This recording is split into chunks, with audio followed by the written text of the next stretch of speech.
Realmente no importa demasiado, lo hablábamos el otro día, me ha tocado no estar en alguna elección, presenté mi papel, me hice toda la cola en la comisaría y después no terminé en ningún lado. O sea, tu deber cívico es ir a votar, tratá de hacerlo. Sí, además, lo importante que tiene que saber la ciudadanía es que en caso de no votar en las PASO, no están inhabilitados para votar en las elecciones de octubre. No. O sea, nadie te puede negar el derecho cívico de vos emitir tu voto.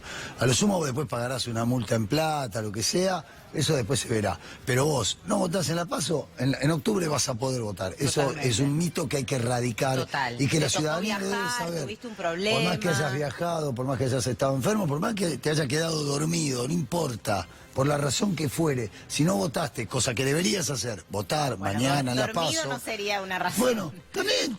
Pero lo que Karina fuere, Jelinek. lo que le pasó a mi ¿Te madre. acordás a Karina? Le pasó a mi madre. ¿Pero qué edad? En el año 73. Ah, era una mujer joven En el todavía. año 73 mi madre de pronto sale corriendo a las 6:30 de la tarde, bajando la escalera de la casa donde nosotros vivíamos, diciendo, me olvidé de votar, me olvidé de votar. ¿Pero qué habías de me olvidé de vivir? ¿Pero qué estaba haciendo? ¿Eh? ¿Qué estaba haciendo que se olvidó No, de se votar? fue a dormir las 7 y se despertó a las 6:30 de la tarde. Ah. Insólito, ridículo. Bueno, Pero bueno, no a mí me importa. gusta. ¿Vos qué horario te gusta ir a votar? Yo voy a votar siempre al mediodía. Ay, yo también. Entre las 12 y la 1. Ay, yo también soy Ese más es mi o menos de ese predilecto. horario. Soy del horario de la mañana, Lo que pero... pasa es que desde hace un año a esta parte se me complicó porque estoy en el horario de 12 a 1, estoy acá. Trabajando. Estoy acá, pero Claro. en general siempre fui entre las 12 y la 1 o a las 10 de la mañana, poner. Bueno, es un buen horario. Pero a lo que voy a hacer en la mañana es, si trabajo, cosa que todavía no me confirmaron, ¿Lo pueden confirmar, por favor? si llegara a trabajar, cuando salgo de acá voy y hago la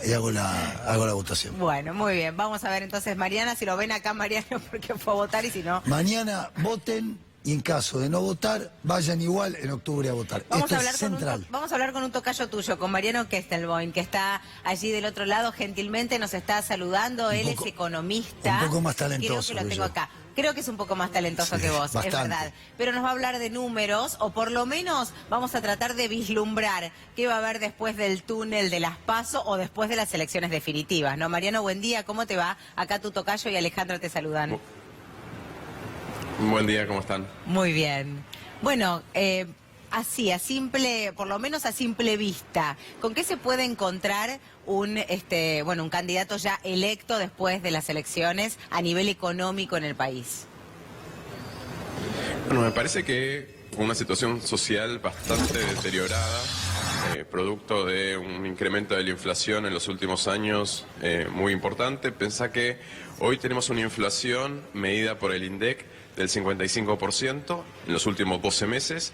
Cuando asumió el gobierno de Macri, según las estadísticas del IPC Congreso, porque en ese momento el prestigio que tenía el INDEC era muy pobre, el INDEC Congreso a diciembre de 2015 daba una inflación del 25%.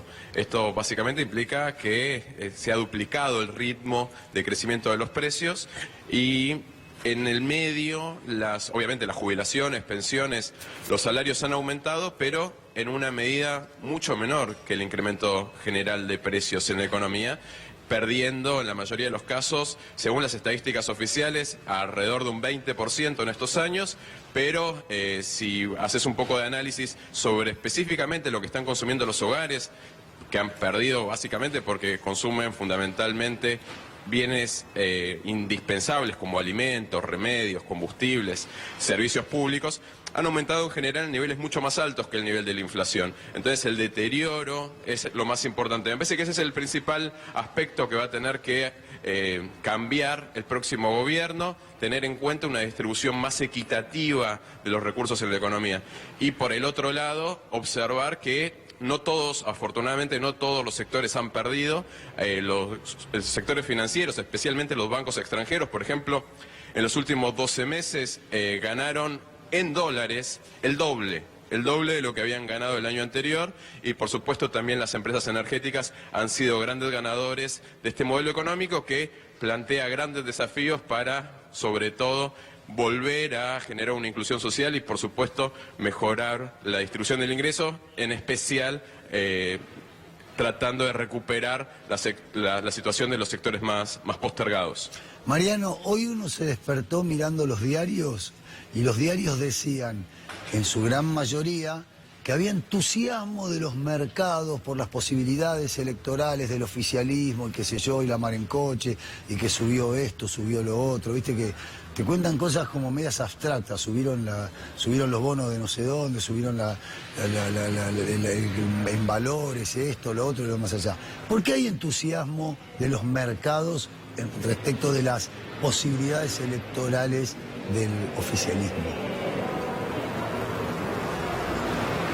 No, a ver, lo que pasó en los últimos días es una volatilidad impresionante. Que en el último día haya mejorado la situación puede suceder que haya tenido que ver con actores políticos vinculados al oficialismo que hayan intentado a través de contactos, ejercicio de poder de mercado, compra-venta de acciones, mejorar la situación financiera el último día. Pero bueno, creo que el análisis... Básicamente subieron mucho las tasas de interés para poder controlar el dólar. Eso es algo que pasó en los últimos 3-4 días de la semana.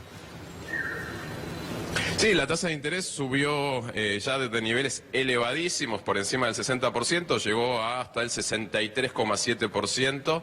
Tiene que ver, lógicamente, con una economía totalmente desequilibrada en materia financiera. Pero hay que reconocer que el último día el gobierno tuvo en los mercados nacionales una situación mucho mejor que la de los días anteriores por la disminución muy importante del riesgo país.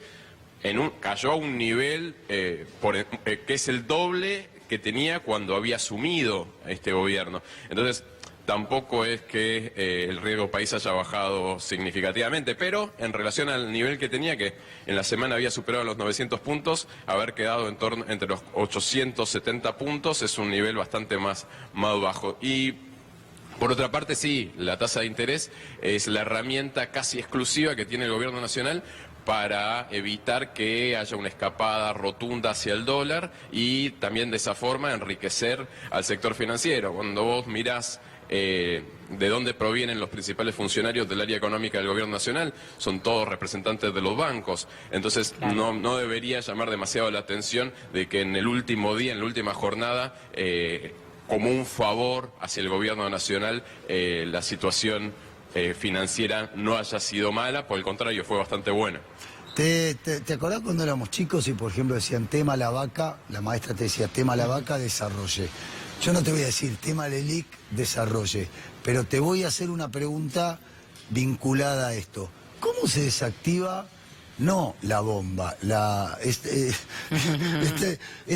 serie de bombas denominadas LELICs para el próximo gobierno? Va a ser muy difícil, por supuesto. Pensá que en el LELIX ya hay emitido más que en todos los depósitos a plazo que hay en el sistema financiero. Va a haber que generar una negociación desde un punto de fortaleza política, logrando que los bancos, que son los dueños de esas letras, deban aceptar niveles de interés no tan elevados, no necesariamente pérdidas, pero intereses no tan elevados y plazos de liquidación más extendidos en el tiempo. ¿A qué te referís cuando hablas de venciendo fortaleza? Cada 7 días. Perdóname, ¿a qué te referís cuando hablas de fortaleza política? Porque suena bien, pero me gustaría ser mucho más preciso. O sea, ¿qué es la fortaleza política en sí misma? Bueno, acá, si cambiar las reglas de juego, va a haber grupos de poder, fundamentalmente los asociados al sector financiero y el propio sector financiero, que van a estar disconformes, no van a querer ese cambio de reglas de juego, claro, porque en los últimos años siempre ganaron los bancos en la Argentina, siempre ganaron muchísimo, pero en los últimos años es impresionante. De hecho, te decía al principio del informe, en los últimos 12 meses incrementaron su rentabilidad el doble de lo que ya venían ganando en 2017-2018. Entonces, lo que hay que hacer es articular relaciones de fuerza, que significa es acordar con los sectores que podrían llegar a recuperarse, básicamente sectores de los trabajadores, de la pequeña y mediana empresa, de la industria, de la construcción y del comercio, una estrategia por medio de la cual a partir del próximo gobierno no sean los sectores que pierdan, sino por el contrario, que sean sectores que recuperen y que pasen a ganar y a liderar el crecimiento económico de la Argentina, y eso va a generar el enojo, por supuesto, de los grupos de poder que hasta ahora han tenido las principales políticas económicas orientadas a mejorar su situación económica. Mariano, y más allá de, obviamente, dependiendo de qué gobierno sea el que termine gobernando a la Argentina, hay un cuco increíble, un cuco que nos da muchísimo miedo, que es de estos últimos tiempos y que se llama FMI. ¿Qué puede pasar ahí? Bueno, el FMI, cuando le prestó a la Argentina, pensó que su programa económico iba a generar determinados resultados. Pensó, por ejemplo, el año pasado que la Argentina este año iba a tener una inflación del 20%. Solamente en el primer semestre de este año la inflación fue del 20%. También pensó que la economía argentina iba a caer menos del 1%. Este año la economía argentina va a caer más de un 2%. Es decir, equivocó claramente el resultado de las recomendaciones de política económica, y entonces hay que modificar el plan económico, porque evidentemente el Fondo Monetario Internacional, si tuvo buena intención o mala intención, por supuesto, no lo podemos saber, pero que sus decisiones en materia de política económica, que instruyó al gobierno nacional para que las aplique, no fueron positivas para nuestro país. Entonces hay que sentarse y negociar otro plan económico para que la Argentina pueda pagar sus compromisos de deuda y al mismo tiempo recuperar su capacidad productiva, recuperar la actividad de las pequeñas y medianas empresas, que se vuelva a generar trabajo genuino en la Argentina y que tengamos, por supuesto, una posibilidad mayor para tener una capacidad de pago y mejorar la calidad de vida en el país. Viste que cuando uno habla de ver la luz al fondo del túnel, tiene dos lecturas. Una es la muerte, vi la luz al fondo del túnel, me morí. Y la otra es vi la luz al fondo del túnel, vi el sol. Son las dos, por lo menos son las dos lecturas que yo hago respecto de esa metáfora. O sea, ¿qué debería ocurrir para el próximo gobierno para que la luz que vea al fondo del túnel sea la del sol y no la de la muerte? Bueno, un gobierno que... Muy poético lo de mi amigo Mariano. Este tipo sí. Te pido disculpas. Está bien.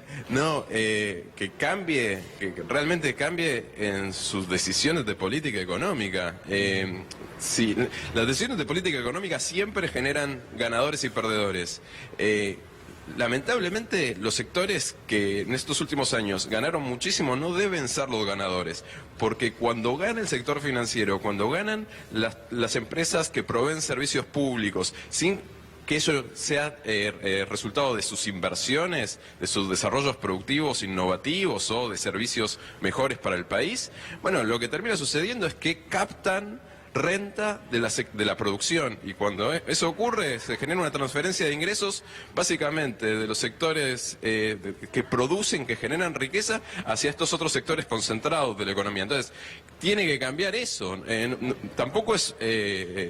técnicamente tampoco es excesivamente complicado. Lo más difícil de todo es tener fortaleza política para poder tomar esas decisiones que seguramente generarían rechazo y muy duro por parte de grupos de poder asociados. En efecto, por ejemplo, los medios de comunicación vinculados a esos grupos de poder. Parece que no hay que ser ingenuos, hay que entender que la economía no es una ciencia dura, sin ningún tipo de relaciones de poder, y que las decisiones que se tomen afectan netamente el interés de las grandes mayorías. Entonces, lo que hay que buscar es que el nuevo gobierno, que el nuevo gobierno debe buscar el interés de las grandes mayorías y no de algunos sectores privilegiados. Mariano, y ahí me das el pie para hacerte la última pregunta, y que tiene que ver con este país tan bipolar por momentos, ¿no? Que pasamos de un peronismo a otro tipo de gobiernos. Digo, esta ida y vuelta que infla y desinfla el país constantemente a nivel económico. ¿En qué nos puedes perjudicar en un futuro? Digo, esta inconstancia que nos llevan los gobiernos para un lado y para el otro a nivel económico. ¿A dónde nos puede llevar? ¿O nos puede llevar a algún buen lugar en algún momento? No, justamente que la Argentina no tenga un patrón de crecimiento definido, un camino parejito, siempre en el mismo rumbo, lo que hace es generar tensiones muy grandes a nivel distributivo. Claro. Que en los años anteriores a este gobierno, el sector de la construcción, el sector de la industria, del comercio, hayan sido grandes beneficiados de las políticas económicas y de repente hayamos cambiado a que sean los sectores de las empresas privatizadas, del sector financiero, los grandes ganadores, genera estos procesos inflacionarios de enorme inestabilidad. En las experiencias de desarrollo capitalistas, los gobiernos siempre tomaron decisiones de largo plazo, planificaron, y los grupos de poder que fueron los triunfantes en esos planes de desarrollo fueron los vinculados a la producción, nunca al sector financiero exclusivamente, o como ocurre ahora con estos bruscos cambios de tarifas de servicios públicos, favoreciendo a empresas que no inviertan, sino que simplemente se apropian de enormes ganancias.